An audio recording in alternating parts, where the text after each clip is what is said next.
Good afternoon, friends. Good afternoon, Facebook. This is Dr. Then from TDA Finishing School of Dentistry.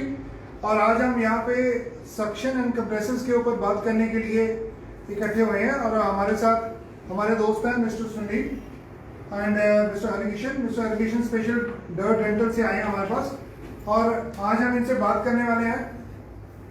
और जैसे आपको पता है कि सक्शन एक बहुत ही ज़रूरी चीज़ है। सक्शन के बगैर आज की डेट में पेशेंट का एक्सपीरियंस बहुत अच्छा नहीं रहता, बिकॉज पेशेंट को बार बार उठना पड़ता है, स्पिट करने जाना पड़ता है और आपके लिए बहुत कंफर्टेबल है आइसोलेशन के लिए, अच्छी अच्छी फिलिंग्स करने के लिए, अच्छी अच्छी कंपोजिट रेस्ट्रिक्शन करने के लिए हमारे लिए बहुत ज़्यादा ज़रूरी है सक्शन। और सक्शन ये कैसे और कब काम आती है। और दूसरा कंप्रेसर्स पहले हम पुराने वाले कंप्रेसर लगाते थे, लेकिन अब लेटेस्ट जो कंप्रेसर्स के बारे में है वो उन सबको बताने के लिए हमारे साथ मिस्टर सुनील और मिस्टर हरिकिशन हैं और साथ में हैं मेरी ब्यूटीफुल वाइफ डॉक्टर गिरिंदर और ये हमारे स्टूडेंट्स हैं, राइट। और अभी हम मिस्टर हरिकिशन से बात करेंगे। मिस्टर हरिकिशन, आप बताएंगे sir basically.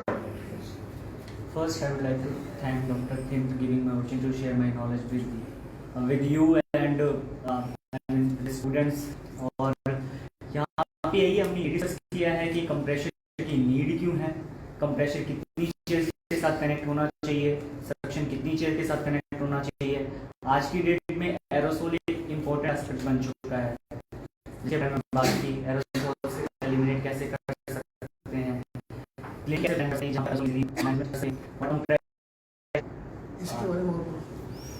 Compressors dry air है, बैक्टीरिया एयर है, नॉर्मल कंप्रेशर्स और एक अच्छे कंप्रेशर्स में क्या डिफरेंस होता है, डर डेंटल के कंप्रेशर्स आपको क्यों लेने चाहिए या सक्शन आपको क्यों लेने चाहिए। हमने सेपरेटर के बारे में बात की। सक्शन में सेपरेटर के इम्पोर्टेंट एस्पेक्ट होता है कि बैक्टीरिया लेयर और जो ड्रेन है उसको डिफ्रेंशिएट करता है।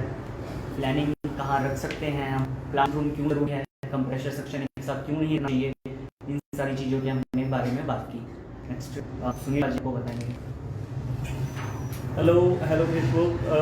मैं सबसे पहले डॉक्टर थिंद और थिंद डेंटल अकेडमी और इनके मतलब जितने भी मेंबर्स हैं, जो फैमिली है, उनको बहुत बहुत आभार मैं व्यक्त करता हूं जिन्होंने हमें इस टॉपिक पे बात करने का मौका दिया।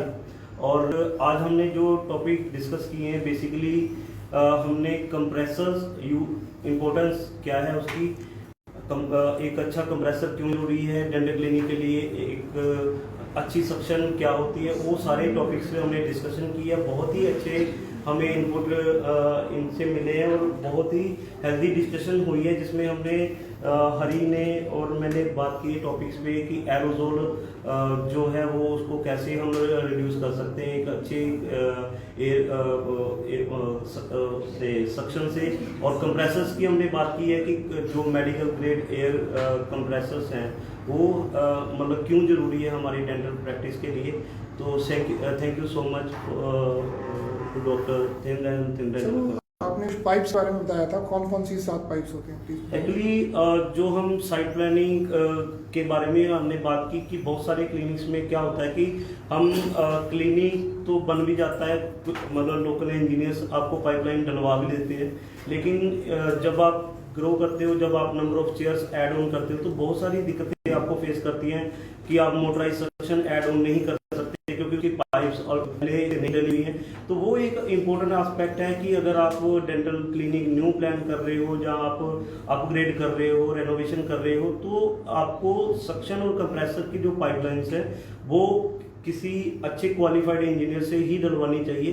मतलब उस बारे में हमने बात की है। पाइप्स के बारे में बताया गया है कि कौन कौन सी ऑलमोस्ट 7 to 8 पाइप्स जो है डलती है, वो उसके क्या क्या डायमीटर होने चाहिए, क्या मटेरियल होना चाहिए, वो सारा हमने डिटेल में बहुत डिस्कस किया है। और थैंक यू।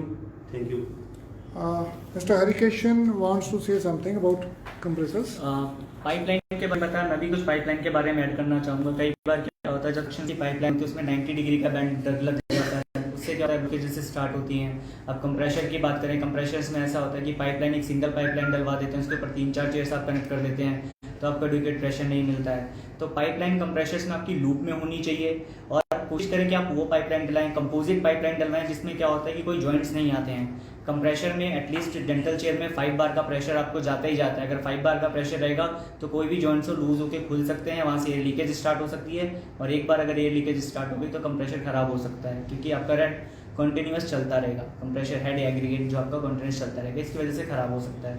दूसरा क्या है, सक्शन एक इंपॉर्टेंट एस्पेक्ट है जिसे मैंने पहले डिस्कस किया, तो एरोसोल्स में बहुत मेजर रोल प्ले करता है। अगर आप कोई डेंटल चेयर बाय कर रहे हैं तो उसमें आप ये चीज़ बिल्कुल ध्यान रखें कि जो आपका हाई वॉल्यूम है, हाई वॉल्यूम मीन्स जो आपका लार्जर डायमीटर है वो एटलीस्ट 16 mm हो और मोर देन 19 mm से ज़्यादा ना हो, और ये आप यूज़ कर सकते हैं। This is aerosol cannula.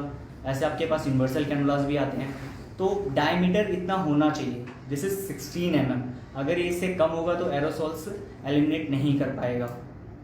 दूसरी चीज़ क्या है कि जब एरोसोल्स एलिमिनेट नहीं होंगे तो सक्शन लेने का पार्ट खत्म हो गया। ये कभी कंफ्यूज नहीं करना कि सक्शन फॉर सर्जरीज ओनली है।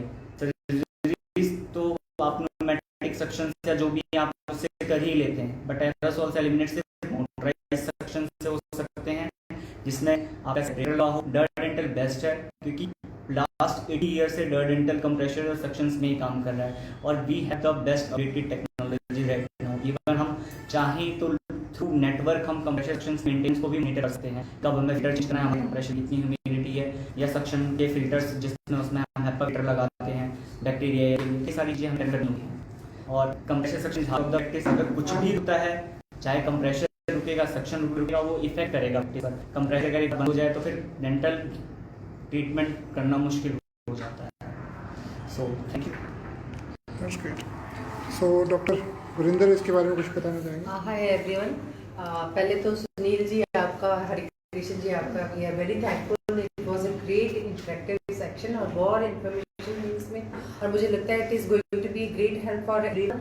और जो आपने बेसिक चीज़ें बताई, जरा आपने बताया कि these are the rules are hard, और ये अगर इनकी मेंटेनेंस के बारे में हमें पता है कि कैसे फिक्स करनी है हर एक चीज़, क्योंकि we waste so many energy and time in getting the right and knowledge about the things. और आपने बहुत अच्छी तरीके से इन सब बच्चों को बताया, and I hope it is very informative. आपको सबको बहुत अच्छा लगा होगा और समझ आई होगी, एंड ऐसे और भी आप दोबारा भी आते रहे ताकि सबको इनको पता चलता रहे कि कैसे हमें यूज़ करने सारे। Thank you very much. हाँ, हेलो डॉक्टर नवीना, कैसे हैं आप? बिल्कुल ठीक से, थैंक यू। आपको कैसा लगा डॉक्टर साहब? तो बहुत ही इंफॉर्मेटिव। आपको एक पॉइंट बताना जो आपको सबसे बढ़िया लगा। सर कि कभी भी कंप्रेसर अपने क्लिनिक के लिए बाय करने से पहले हमें उसके डिलीवरी रेट पे पक्का ध्यान देना चाहिए, इरिस्पेक्टिव ऑफ कितना बड़ा टैंक है उसका, कितनी बड़ी मोटर है, पर सबसे इम्पोर्टेंट है कि कितना डिलीवरी रेट आता है उसका। Right, great. डॉक्टर ज्योत्सना है हमारे पास जोधपुर से। सर मुझे सबसे अच्छा ये लगा कि हमें न्यू क्लिनिक ओपन करने से पहले कौन सी चीज़ों का ध्यान रखना चाहिए, हमें जो भी काम, जो मैनेजमेंट है, हमें कैसे करना चाहिए। ग्रेट। Doctor base Sukhman. हमें लाइक पाइपलाइंस प्रॉपर यूज़ करनी चाहिए, PVC की यूज़ करनी चाहिए, और अगर आपने जैसे RVG लगाना है या फिर कुछ भी आपने अगर पेशेंट को, अगर आपकी बैक साइड पे अगर आपका कंप्यूटर और RVG पड़ा हुआ है तो फिर हम पेशेंट को कैसे दिखा सकते थे, फिर वो उसके लिए हमें पाइपलाइंस अगर अलग से लेके आएंगे तो वो और लगेगा, तो फिर हमें पहले ही प्लानिंग के साथ चलना चाहिए। Very good, that's great. और हमारे साथ डॉक्टर पारसी हैं पट्टी से। ग्रेट नॉलेज है। सर ने बताया कि हमें पहले क्लिनिक सेटअप के लिए प्लानिंग इंपॉर्टेंट है, बिना प्लानिंग के कुछ भी नहीं कर सकते हैं। जो पाइप 7 और 8 पाइप सर ने बताई है जो हमारे लिए इम्पोर्टेंट है। Great, thank you. डॉक्टर मैकजोर। Good afternoon. मुझे कंप्रेसर्स के बारे में कि कंप्रेसर हमें कैसे चाहिए, कंप्रेस्ड एयर होनी चाहिए और कितनी एयर हमें उसमें से चाहिए, और ऑयल फ्री कंप्रेसर्स होने चाहिए हमारे। बाकी हमारी क्लिनिक का जो सेटअप है वो हमें पहले से डिसाइड करना होता है कि हम उसे एकदम से डिसाइड नहीं कर सकते कि बाद में हमें काफ़ी नुकसान है। हाँ, डॉक्टर उन्नति। उन्होंने हमें बताया कि क्लिनिकल सेटअप कैसा होना चाहिए और क्या क्या चीज़ों की ज़रूरत है, तो उन्होंने हमें एक लिस्ट भी दिया है कि तुम्हारा न्यू सेटअप है तो तुम्हें किस किस इंस्ट्रूमेंट्स की ज़रूरत है या तुम्हारा सेटअप कैसा होना चाहिए, उन सब चीज़ों के बारे में बताया। Thank you. और डॉक्टर इरफान हमारे साथ जम्मू से हैं। हमें ये सब में बेसिक सेटअप जो एस्टेब्लिश करना है तो सबसे बड़ी प्रॉब्लम आती है एक इनिशियल एक स्टेप लेने में कि अपना कैसे सेटअप रखना है, तो उसमें सर ने हमें इलाबोरेट किया।